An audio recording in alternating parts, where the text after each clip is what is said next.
High, আবার একটা নতুন ভিডিও নিয়ে চলে এসেছি। দিনটা ছিল খুবই একটা শুভ দিন। আমরা সবাই যাচ্ছিলাম বড় মার কাছে পুজো দিতে, কিন্তু বৃষ্টি আমাদের পেছন ছাড়ছিল না। আমরা বৃষ্টির মধ্যে ভিজতে ভিজতেই স্টেশনে চলে এলাম।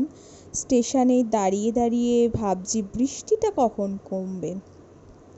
তারপর আমরা ট্রেনে উঠে নৈহাটি স্টেশনে চলে এলাম। মাঝে মাঝে ক্লিপগুলো নেওয়া হয়নি, তার কারণ প্রচণ্ড বৃষ্টি, তোমরা দেখেই বুঝতে পারছো। পুজো দিয়ে বার হওয়ার পর আমরা তো পুরো ভিজে গেছিলাম। ভিজে বাড়িতে আসার পর একটু জ্বর জ্বর হয়েছিল, এত বৃষ্টি হচ্ছিল। স্টেশন থেকে নেমে সবাই জানো, চেনো বড় মার মন্দির কিভাবে যেতে হয়। আমরা পায়ে হেঁটেই চলে গেছিলাম। যাওয়ার আগে একটা দোকান থেকে আমরা মিষ্টি কিনেছিলাম, মায়ের জন্য একটু ফুল কিনেছিলাম, ফুলের মালা কিনেছিলাম। তারপর মন্দিরের আগে থেকে ডালা কিনে নিয়েছিলাম মাকে পুজো দেব বলে। ওই যে আমার পেছনে বর আসছে। গেছিলাম আমার দিদি ভাই, মাম্মাম, আমি, আমার মা আর আমার বর। এই যে ডালা কিনে নিয়েছি আমরা। এইবার লাইনে দাঁড়িয়ে পড়েছি পুজো দেব বলে। প্রচুর লাইন ছিল মন্দিরে ঢোকার ঠিক আগের মুহূর্ত এটা। সবাই চেনো জানো, নতুন করে বলার আর কিছু নেই। তারপর আমরা ভেতরে ঢুকে এখানে এসে দেখলাম এই নতুন এই সিস্টেমটা। আমি আগে যখন গেছিলাম তখন এটা ছিল না, এটা নতুন দেখলাম। কিন্তু ভেতরে ঢোকার পর সিস্টেমটা আমার একদমই ভালো লাগেনি। সব এক জায়গায় হয়ে গিয়ে বিচ্ছিরি একটা অবস্থা তৈরি হয়েছিল। এইরকম যে পরপর লাইন দিয়ে যাচ্ছি, এরকম লাইন দিয়েই যদি মায়ের সামনে পর্যন্ত গিয়ে পুজোটা দেওয়া যায় সেটাই মনে হয় খুব ভালো। আর এগুলো হচ্ছে দেখছিলাম যে মায়ের প্রণামীগুলো এরকমভাবে রাখা আছে। তো তোমাদের কি মত একটু জানিও।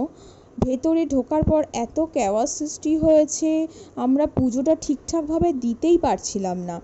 এত বাজে অবস্থা হয়ে গেছিলো, সবাই এক জায়গায় হয়ে গেছে। এই যে ঢুকছি, ঢোকার পর সবাই এই যে এরকমভাবে এক জায়গায় হয়ে গিয়ে ঠিকঠাকভাবে পুজোটা দেওয়া যাচ্ছিল না।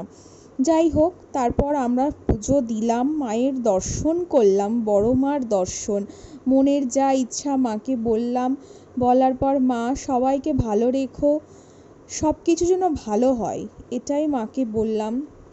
তারপর আমরা স্টেশনে চলে এলাম। পুজো দেওয়ার পরে খুব বৃষ্টি হচ্ছিল, তো ওই জন্য আর কোথাও কিছু দাঁড়াইও নি, খাইও নি। তারপরে চলে এসে এখানে আমরা বসেছিলাম, ট্রেনের জন্য ওয়েট করছিলাম। আমি একটু আমার বরের পেছনে লাগছিলাম। বলছিলাম যে তুমি কি করছো, আমার একটা ভিডিও তুলে দাও। তারপর এই জিনিসটা আমি ফার্স্ট টাইম দেখলাম, দেখো তোমাদেরও ভালো লাগবে, শোনো।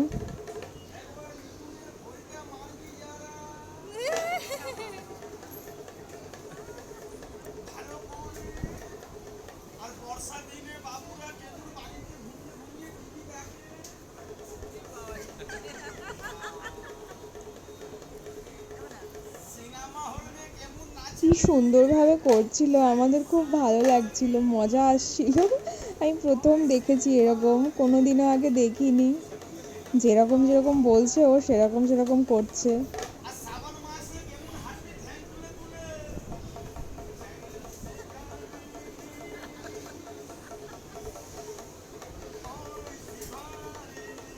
আমরা সবাই দিয়েছিলাম একটু দক্ষিণা। তারপর মামা শ্বশুর বাড়িতে চলে এসেছিলাম, খাওয়া দাওয়া করে বাড়ি চলে এসেছিলাম। টাটা।